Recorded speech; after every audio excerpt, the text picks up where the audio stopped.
Hello. Are you tired? You will be. This is Ron Reads. We're reading The Bet by Anton Chekhov. It was a dark autumn night. The old banker was pacing from corner to corner of his study, recalling to his mind the party he gave in the autumn 15 years before. There were many clever people at the party and much interesting conversation. They talked, among other things, of capital punishment. The guests, among them not a few scholars and journalists, for the most part disapproved of capital punishment. They found it obsolete as a means of punishment, unfitting to a Christian state and immoral. Some of them thought that capital punishment should be replaced universally by life imprisonment. "I don't agree with you," said the host. "I myself have experienced neither capital punishment nor life imprisonment. But if one may judge a priori, then, in my opinion, capital punishment is more moral and more humane than imprisonment. Execution kills instantly. Life imprisonment kills by degrees. Who is the more humane executioner, one who kills you in a few seconds, or one who draws the life out of you incessantly for years?" "They're both equally immoral," remarked one of the guests, "because their purpose is the same, to take away life. The state is not God. It has no right to take away that which it cannot give back, if it should so desire." Among the company was a lawyer, a young man of about 25. On being asked his opinion, he said, "Capital punishment and life imprisonment are equally immoral. But if I were offered the choice between them, I certainly would choose the second. It's better to live somehow than not to live at all." There ensued a lively discussion. The banker, who was then younger and more nervous, suddenly lost his temper, banged his fist on the table, and turning to the young lawyer, cried out, "It's a lie! I bet you 2 millions you wouldn't stick in a cell even for 5 years." "If you mean it seriously," replied the lawyer, "then I bet I'll stay not 5, but 15. 15? Done!" cried the banker. "Gentlemen, I stake 2 millions. "Agreed. You stake 2 millions, I my freedom," said the lawyer. So this wild, ridiculous bet came to pass. The banker, who at that time had too many millions to count, spoiled and capricious, was beside himself with rapture. During supper, he said to the lawyer jokingly, "Come to your senses, young roan, before it's too late. 2 millions are nothing to me, but you stand to lose 3 or 4 of the best years of your life. I say 3 or 4 because you'll never stick it out any longer. Don't forget either, you unhappy man, that voluntary is much heavier than enforced imprisonment. The idea that you have the right to free yourself at any moment would poison the whole of your life in the cell. I pity you." And now the banker, pacing from corner to corner, recalled all this and asked himself, "Why did I make this bet? What's the good? If the lawyer loses 15 years of his life and I throw away 2 millions, will it convince people that capital punishment is worse or better than imprisonment for life? No, all stuff and rubbish. On my part, it was the caprice of a well-fed man. On the lawyer's pure greed of gold." He recollected further what happened after the evening party. It was decided that the lawyer must undergo his imprisonment under the strictest observation in a garden wing of the banker's house. It was agreed that during the period he would be deprived of the right to cross the threshold, to see living people, to hear human voices, and to receive letters and newspapers. He was permitted to have a musical instrument, to read books, to write letters, to drink wine, and smoke tobacco. By the agreement he could communicate, but only in silence, with the outside world through a little window especially constructed for this purpose. Everything necessary, books, music, wine, he could receive in any quantity by sending a note through the window. The agreement provided for all the minutest details, which made the confinement strictly solitary, and it obliged the lawyer to remain exactly 15 years from 12 o'clock, November 14th, 1870, to 12 o'clock, November 14th, 1885. The least attempt on his part to violate the conditions to escape, if only for 2 minutes before the time freed the banker from the obligation to pay him the 2 millions. During the first year of imprisonment, the lawyer, as far as it was possible to judge from his short notes, suffered terribly from loneliness and boredom. From his winged day and night came the sound of the piano. He rejected wine and tobacco. Wine, he wrote, excites desires, and desires are the chief foes of a prisoner.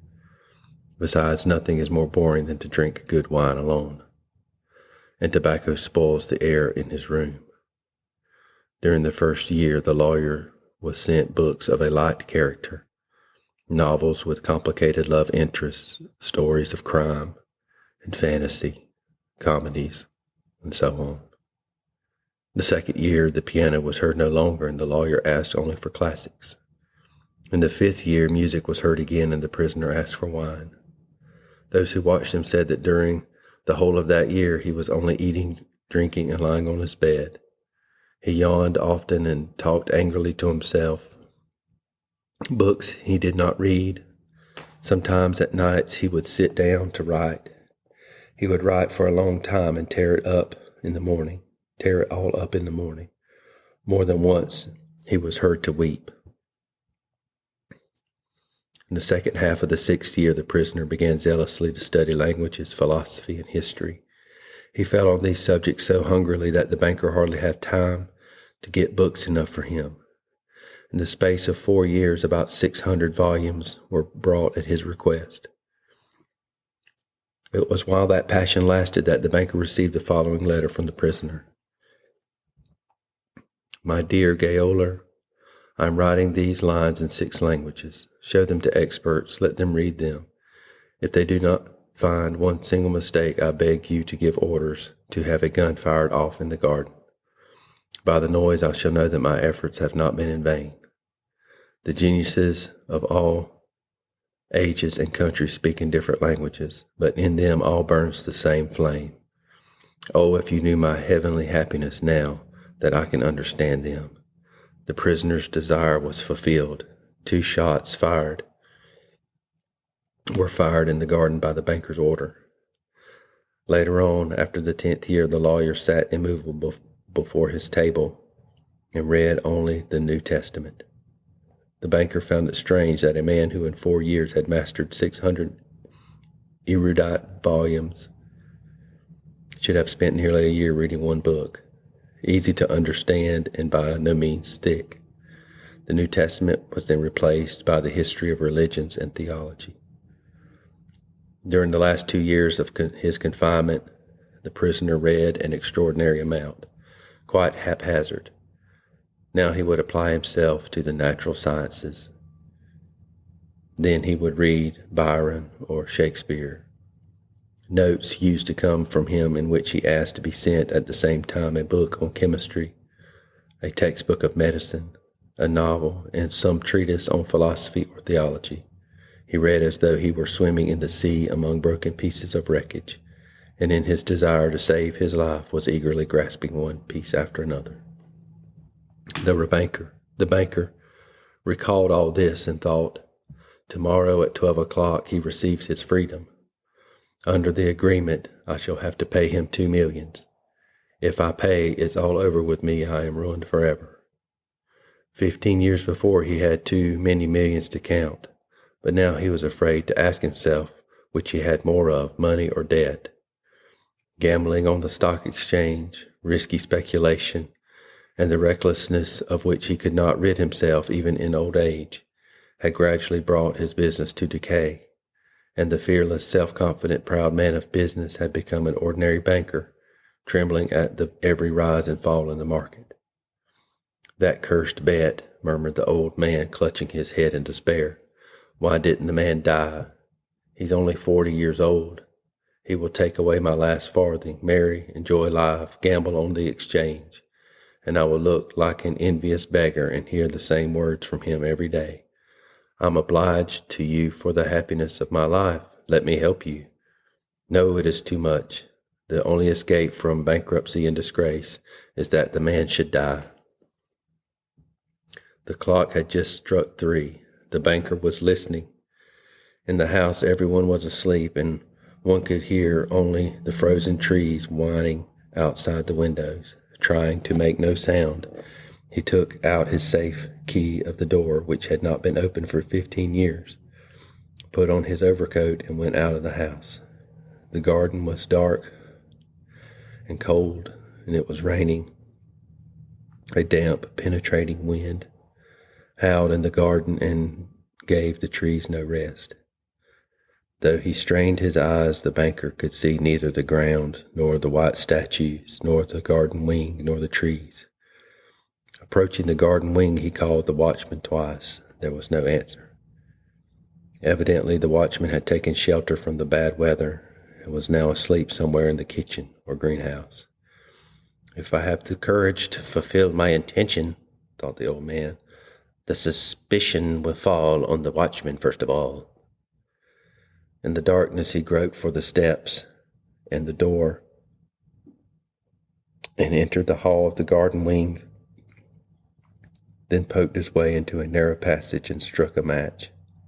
Not a soul was there. Someone's bed, with no bedclothes on it, stood there. An iron stove loomed dark in the corner. The seals on the door that had led to the prisoner's room were unbroken. When the match went out, the old man, trembling from agitation, peeped into the little window. In the prisoner's room, a candle was burning dimly. The prisoner himself sat by the table.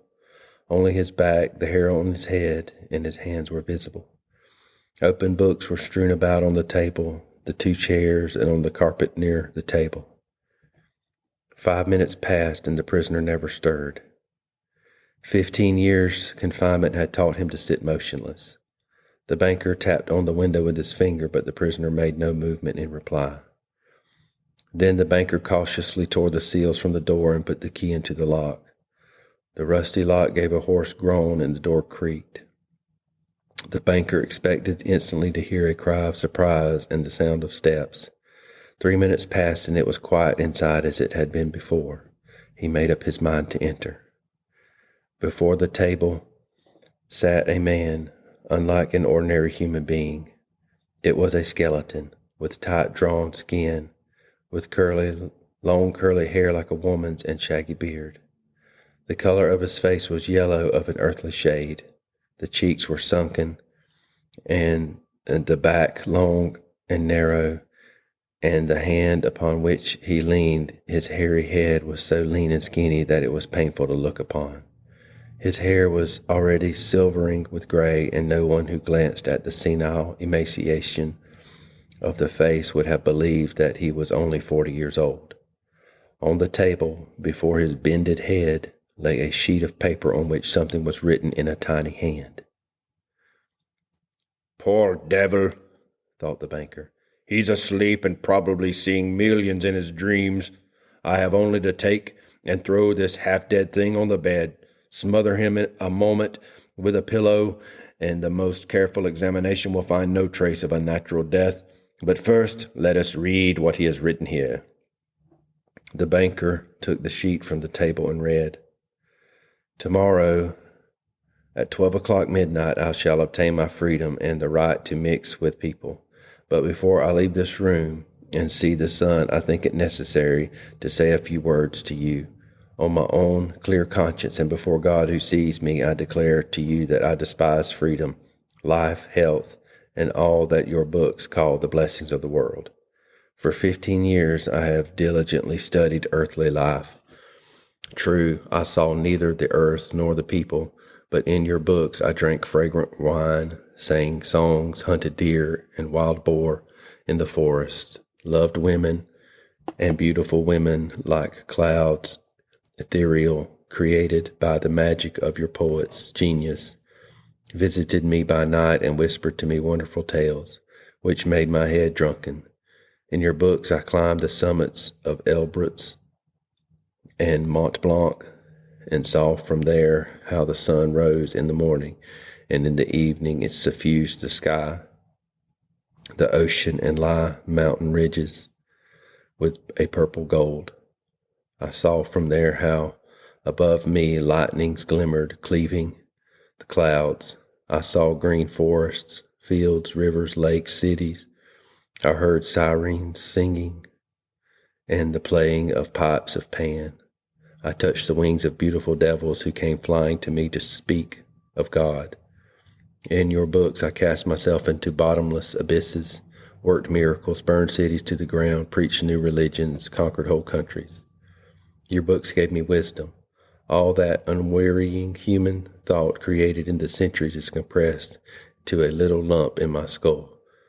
I know that I am cleverer than you all.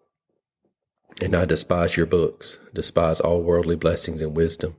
Everything is void, frail, visionary, and delusive as a mirage. Though you be proud and wise and beautiful, yet will death wipe you from the face of the earth like the mice underground. And your posterity, your history, and the immortality of your men of genius will be as a frozen slag, burned down together with the terrestrial globe. You are mad and gone the wrong way. You take falsehood for truth and ugliness for beauty. You would marvel if suddenly apple and orange trees should bear frogs and lizards instead of fruit, and if roses should begin to breathe the odor of a sweating horse.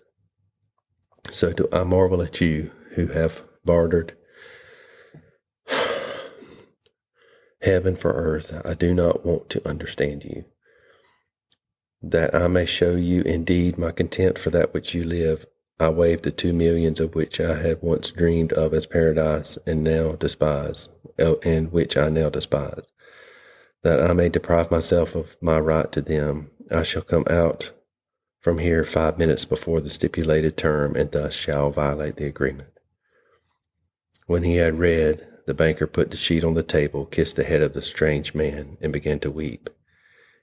He went out of the wing, never at another time, not even after his terrible losses on the exchange, had he felt such contempt for himself as now. Coming home, he lay down on his bed, but agitation and tears kept him a long time from sleeping. The next morning, the poor watchman came running to him and told him that they had seen the man who lived in the wing climb through the window into the garden. He had gone to the gate and disappeared. The banker instantly went with his servants to the wing and established the escape of his prisoner. To avoid unnecessary rumors, he took the paper with the renunciation from the table and, on his return, locked it in his safe. This has been The Bet by Anton Chekhov. You've been listening to Ron Reed's Boring Books. Please like and subscribe, leave us a 5-star rating, and write us a review. I would love to read what you have to say. Goodbye.